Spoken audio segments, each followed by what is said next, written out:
Let's get the top lines and takeaways on the announcement about Ukraine and this weapons deal with NATO. Our panel's back with us, Von Hilliard, Ravi Agrawal, and Ambassador Bill Taylor. As the president continues this Oval Office meeting with the NATO Secretary General, he officially announced this weapons deal with NATO. Von, the U.S. planning to sell billions of dollars of military equipment to NATO to be used in Ukraine. President Trump also setting a new 50-day deadline for Russia to agree to some kind of ceasefire deal. Break this down for us. Right. The president's saying, quote, they're paying for everything, referring to NATO countries, particularly the one mentioned here is Germany. Essentially, a few of these NATO European countries working as pass-throughs for the Patriot air defense missile systems that the U.S. is willing, under the Trump administration, to turn over to Ukraine to use in their defense against Russia. The president suggesting that effectively these countries will independently purchase or pay for these Patriot missile defense systems to send directly to Ukraine, but noting that the U.S. is not paying for them itself. I think that's notable also the fact that the president, he did not sign on to the Senate-backed resolution that would effectively, if passed and signed into law by the president, would put a 500% secondary tariff on any country that imports Russian oil and gas. Instead, the president suggesting that within 50 days, if Russia does not strike a peace agreement with Ukraine, that he will place a 100% secondary tariff on any of those countries doing business with Russia here. Now, that 50-day window is notable, I think, again, because 47 days ago, the president had suggested that there was a 2-week window that Russia had to be serious about striking a resolution to bring the war to a conclusion and coming to a ceasefire. That 2 weeks came and went about a month ago now. And so the president is slowly here, week by week, has vocalized more frustration with Vladimir Putin. It was notable that he said that he would stop short of calling Vladimir Putin an assassin, but said that he is tough and said that he would have one good phone call with Putin, and then he'd find out the next day that he continued to strike with further missile assaults on Kyiv and other Ukrainian cities. Ambassador Taylor, we heard the NATO Secretary General call this weapons deal a big deal. And he said, understandably, the president wants Europe to step up. And he says this is Europe stepping up, paying for these weapons that are going to be made here in the U.S. or sent to NATO from the U.S., sold to NATO. How big of a deal is this? How do you see it impacting Ukraine's ability to defend itself against Russia? That's a big deal.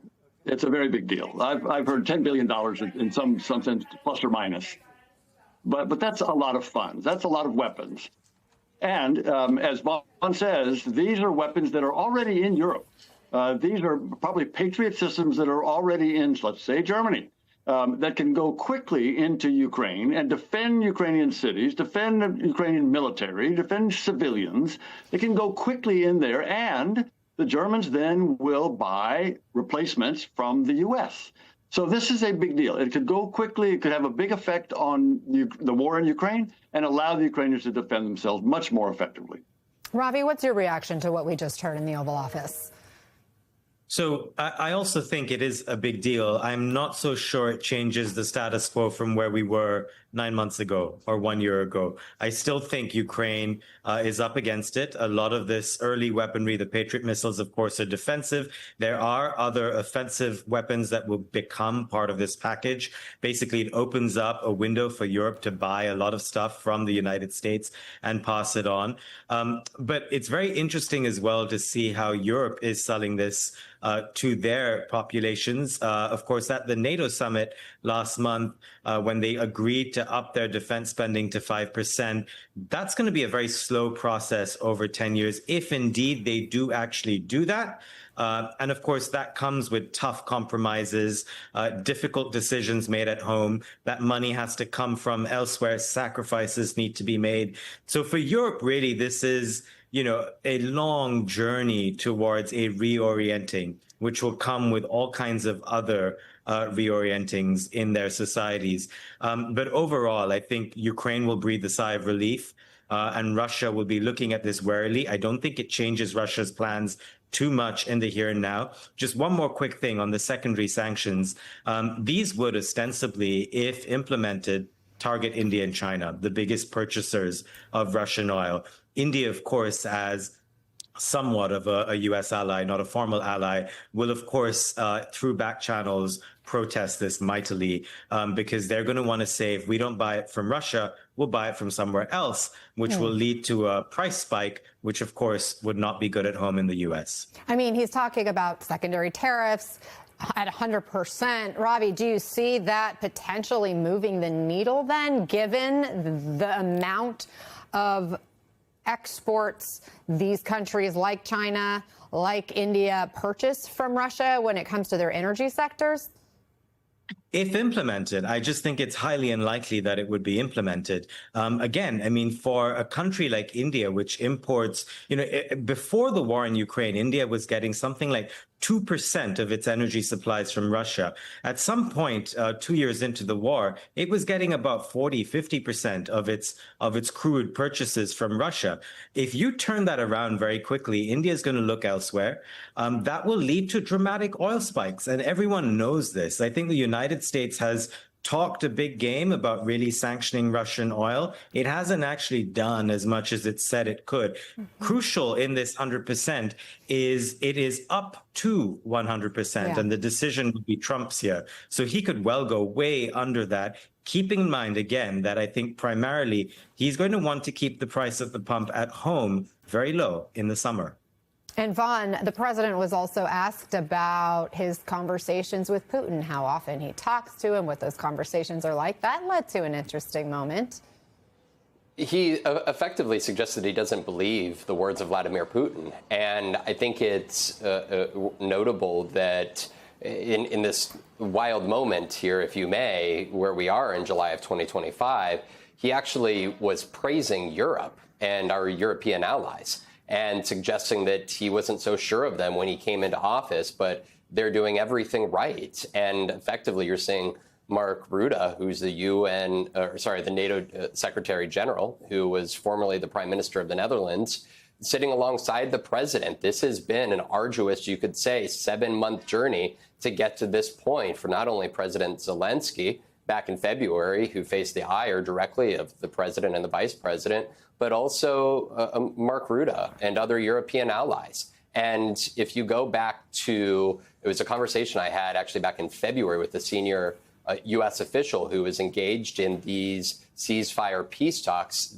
That individual at the time suggested that this administration was hopeful that by April they'd get a peace deal. And so much of that hope over the last 7 months hinged on Ukraine being the one and Europe agreeing to the terms of a peace deal and a ceasefire arrangement. But now here in the summer of 2025, it's clear that this White House has lost confidence in Russia being the willing partners in a peace deal, not Ukraine. And I think that is where we have seen an entire construct of this relationship, not just with Vladimir Putin, but with longtime U.S. allies and NATO countries suddenly finds itself here 7 months into this administration.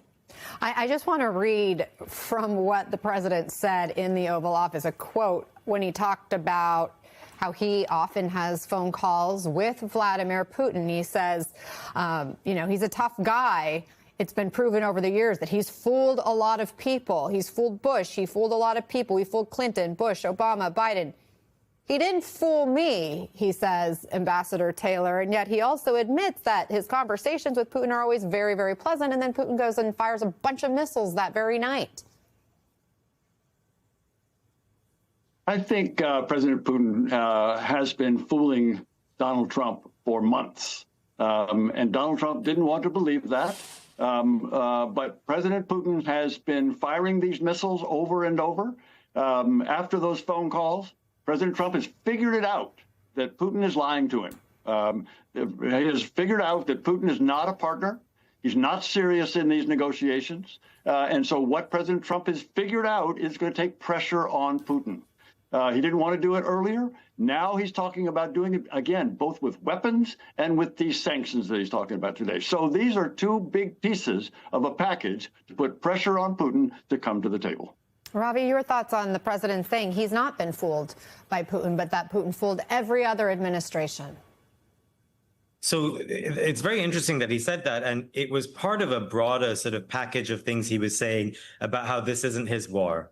And he's, in a sense, this is a snapshot of how he's pivoted from saying, I alone can fix this in one day, to I didn't start this. This isn't my war. I'm just stepping in.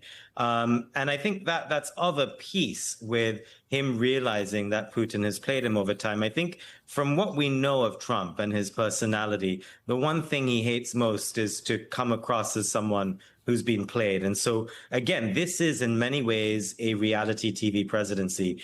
And, you know, the scenes that we're looking at right now and that we were watching live earlier are all designed to appeal to a global TV audience. And in Trump's mind, he wants to make sure that any sort of sense that he was being played is now being reversed.